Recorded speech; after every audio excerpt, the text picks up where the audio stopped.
ချင်းရှိစေတတ်သည်လူတို့အားမေတ္တာကရုဏာရှိ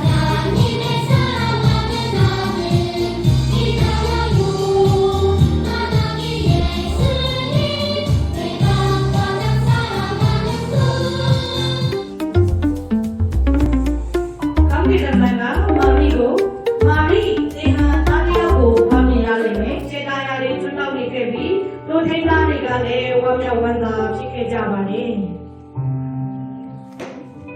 ကျမတို့လူသားတွေအားလုံးအတွက်ဘုရားသခင်ပေးခဲ့တဲ့ကြီးမားဆုံးဆုလက်ဆောင်ကတော့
Amen.